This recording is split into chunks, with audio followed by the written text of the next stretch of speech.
नमस्ते साथियों, आज का हमारा टॉपिक है भू संतुलन या समस्थिति।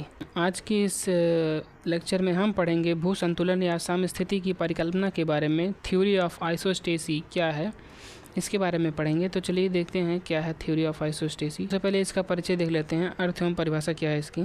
भूपटल पर स्थित सभी आकृतियाँ जैसे पर्वत, पठार, मैदान और समुद्र तली, बहुत सारी चीज़ें जो भूपटल पर स्थित हैं या कह सकते हैं आप भूपरपटी पर स्थित हैं, उनके घनत्व, गहराई, ऊंचाई और आप कह सकते हैं भार में अंतर होता है। भिन्न भिन्न भारों के होते हैं, उन ऊंचाई गहराई अलग अलग होती है। उसके बावजूद भी उनमें स्थिरता एवं संतुलन बना रहता है। इस स्थिति को भू संतुलन या समस्थिति कहते हैं। अर्थात जैसे आपको पता है ये पृथ्वी हमेशा गतिमान है, घूमती रहती है, किंतु उसके भूपटल पर स्थित जो स्तंभ हैं यानी पर्वत, पठार, नदी, मैदान, ये सभी स्थिर कैसे रहते हैं, जबकि ये मेंटल के ऊपर तैर रहे हैं। आपने पिछले कक्षा में पढ़ लिया है इसके बारे में। पृथ्वी की आंतरिक संरचना में जो भूपरपटी है वो मेंटल के जो अर्ध तरल है उसके ऊपर तैर रही है, किंतु फिर भी इनमें जो है संतुलन की अवस्था बनी रहती है। तो उसी के बारे में आज हम पढ़ेंगे, उसी को संतुलन कहते हैं। दूसरे शब्दों में, परिभ्रमण करती हुई पृथ्वी के ऊपर स्थित क्षेत्र, पर्वत, पठार और मैदान, जो आपको पता है पृथ्वी गति कर रही है, जो उसके ऊपर स्थित पर्वत, पठार और मैदान है, एवं गहराई में स्थित समुद्र, झील आदि में भौतिक अथवा यांत्रिक स्थिरता की दशा को संतुलन की दशा कहते हैं। ये इसकी परिभाषा होगी। जो परिभाषा आपको अच्छी लगे तो लिख सकते हैं। तो ये थी इसकी परिभाषा। इसका अर्थ देख लेते हैं। आइसोस्टेसी, इसको इंग्लिश में आइसोस्टेसी बोलते हैं। ये शब्द जो है ग्रीक भाषा के आइसोस्टेसियस शब्द से लिया गया है, जिसका अर्थ होता है समस्थिति या संतुलन की स्थिति। आप इस फिगर में भी देख सकते हैं उसके बारे में, भू संतुलन क्या होता है। अब आप इसमें समझिए, जैसे ये देखिए, ये है, ये पूरा जो है आपका ये लेयर जो है ये मेंटल है, ये अर्ध तरल की अवस्था में है। इसके ऊपर है लिथोस्फीयर।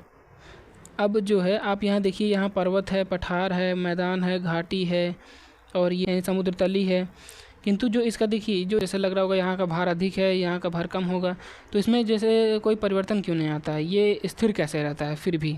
तो इसी के बारे में हम आगे पढ़ेंगे। तो चलिए देखते हैं इसकी कौन कौन सी परिकल्पनाएँ हैं। भू संतुलन के सिद्धांत का प्रतिपादन, मतलब कैसे इसके बारे में ये सिद्धांत कैसे शुरू हुआ, कैसे इसके बारे में सोचना शुरू किया वैज्ञानिकों ने।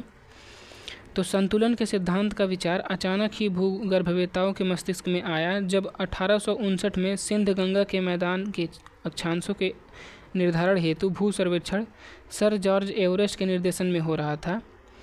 उस समय कल्याण तथा कल्याणपुर नामक दो स्थानों पर अक्षांशीय माप त्रिभुजीकरण तथा खगोलीय विधि के अनुसार लिया गया। दोनों मापों में लगभग 5 अंक का अंतर आ गया। कल्याण हिमालय से 40 मील दूर है। इस प्रकार जब दोनों में अंतर आने का कारण पूछा गया तो एयरी महोदय ने बताया कि अंतर हिमालय पर्वत की निकटता के कारण आ रहा है। इसी प्रश्न का उत्तर जानने हेतु विभिन्न भूगर्भवेत्ताओं ने अपने अपने विचार प्रस्तुत किए। तो भू संतुलन की अवधारणा का विकास 1850 के दशक में एयरी और प्राट नामक भूगोलवेत्ताओं द्वारा किया गया। ये दो मुख्य भूगोलवेत्ता थे। तो कुछ मुख्य परिकल्पनाएं निम्नलिखित हैं।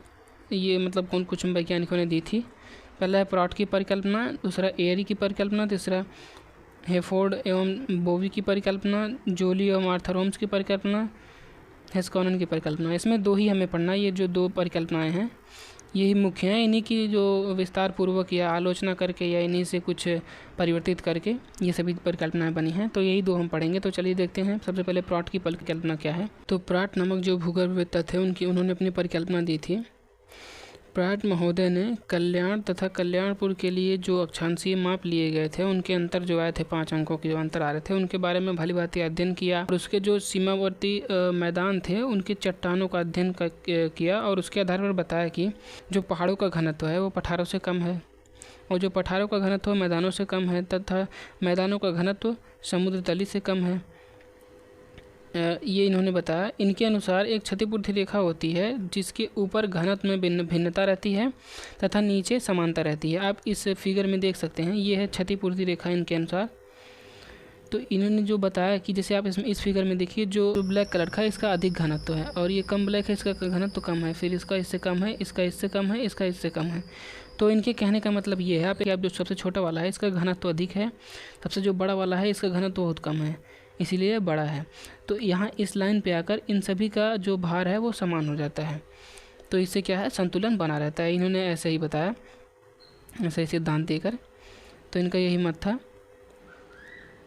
इस प्रकार प्राट ने अपने प्रमुख मत uniform depth with varying density, ये यहाँ पर डेप्थ होगा D, uniform depth with varying density, यानी कि जो नीचे तली है वहाँ पर इसका जो भार होगा वो समान होगा, किंतु ऊपर जो इसका घनत्व है घनत्व अलग अलग होगा। ऐसे इन्होंने अपने परिकल्पना का प्रतिपादन किया। तो इसी परिकल्पना के आधार पर उन्होंने भी बताया कि आप इनका देखिए। तो इसके पश्चात एयरी महोदय ने भी अपने परिकल्पनाएँ दी। उनका परिकल्पना कौन सी है देखते हैं। तो एयरी की परिकल्पना, एयरी ने बताया कि हिमालय का आंतरिक भाग खोखला नहीं हो सकता है। जैसे उन्होंने बताया कि घनत्व तो कम होगा, यानी कि खोखला समझ लीजिए आप, तभी तो उसका घनत्व तो कम होगा। खोखला मतलब उसके बीच ज़्यादा पदार्थ नहीं होंगे या बहुत अधिक पदार्थ, या कह सकते हैं आप घनत्व तो कम होगा। वास्तव में अधिक पदार्थ का भार नीचे से कम पदार्थ द्वारा संतुलित हो जाता है, इन्होंने ये बताया। उन्होंने सर्वप्रथम इस मत का सुझाव दिया कि पृथ्वी की क्रस्ट पपड़ी अधिक घनत्व वाले अधः स्तर सबस्ट्रेटम में तैर रही है, अर्थात सियाल सीमा पर तैर रही है। इस प्रकार हिमालय भारी ग्लासीय मैग्मा पर तैर रहा है। उन्होंने आगे पुनः स्पष्ट किया कि हिमालय केवल धरातलीय आकृति ही नहीं है तथा केवल अधः स्तर के ऊपरी भाग तक ही नहीं तैर रहा है, वरन काफ़ी नीचे तक भी प्रविष्ट है। इनका जो था, इन्होंने सीधा जो है, जो आप उन्होंने बताया क्षतिपूर्ति रेखा कि वहाँ पे जाके ये समान हो जाते हैं, उसका सीधा विरोध किया और बताया कि जो आप हिमालय देख रहे हैं, जितना वो ऊपर है उतना ही वो उससे अधिक वो नीचे है, इसीलिए उसका जो भार है वो संतुलित है। क्योंकि आपको पता है जो सियाल है, यानी कि जो क्रस्ट है वो मेंटल यानी सीमा पर तैर रहा है। तो वही इन्होंने बताया, यानी कि उस जो उन्होंने क्षतिपूर्ति रेखा बताई थी जहाँ पर भार आके समान हो जाते थे, उसका विरोध किया इसमें। आगे देखते हैं क्या बताया उन्होंने। जिस प्रकार इन्होंने उदाहरण भी बताया, जिस प्रकार एक नाव पानी में तैरती रहती है तथा उसका अधिकांश भाग जल में डूबा रहता है, उसी प्रकार हिमालय भी अधिक घनत्व वाले मैग्मा में तैर रहा है तथा उसका अधिकांश भाग नीचे काफ़ी गहराई तक व्याप्त है, इन्होंने ये बताया। आप अभी आपको फिगर से दिखाएंगे हम। प्रारंभ में एयरी के विचार को अधिक अनुकूल माना गया, लेकिन बाद के वर्षों में पृथ्वी की आंतरिक तापीय स्थिति एवं लावा पदार्थों का गहन अध्ययन हुआ तो पाया गया कि 32 किमी की गहराई के बाद सभी पदार्थ अधिकतम तापमान के कारण गीले एवं चिपचिपे या आप कह सकते हैं अर्धतरल की अवस्था में हो जाते हैं। ऐसी स्थिति में पर्वतों की जड़ों की पहचान करना गलत है, क्योंकि अधिक गहराई पर मैग्मा चैम्बर अवस्थित है, अतः पर्वतों की गहराई अविश्वसनीय है। पुनः पर्वत पठार मैदान एवं चट्टानों के घनत्व में भिन्नता पाई जाती है। तो इनका जो वो था, आप इससे समझ सकते हैं इस फिगर से इनका क्या मत था।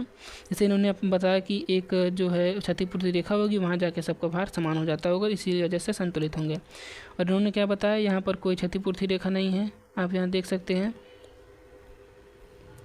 उन्होंने बताया कि जो ये आप पर्वत देख रहे हैं, जितनी उसकी ऊंचाई यहाँ पर, जैसे आप मान लीजिए ये समतल है या तली है, तो जितनी ऊंचाई आप इसके ऊपर देख रहे हैं पर्वत की, उतनी ही ये उससे अधिक नीचे भी है, जिसकी वजह से यह संतुलित है। और जितनी गहराई यहाँ पर उसकी होगी समुद्र तली की, उतनी ही उसके नीचे भी होगी गहराई, तो इसी वजह से ये दोनों आपस में संतुलित हो जाते होंगे। इन्होंने बताया कि जैसे आइसबर्ग यानी जो बर्फ़ की चट्टानें होती हैं जो समुद्र में तैरती रहती हैं, उनका केवल एक भाग ऊपर दिखाई देता है, बाकी 9 भाग नीचे पानी में रहता है। उसी का उदाहरण देते हुए इन्होंने ये भी बताया था, जैसे हिमालय है उसका एक भाग ऊपर है, बाकी 9 भाग नीचे हैं। इस दृष्टि से एयरी की तुलना में प्राट महोदय का जो विचार है वो अधिक विश्वसनीय और वैज्ञानिक है। तो बस इतना ही था इस क्लास में, संतुलन की परिकल्पना की इस क्लास में। तो मिलते हैं नेक्स्ट क्लास में। वीडियो को अंत तक देखने के लिए आपका धन्यवाद।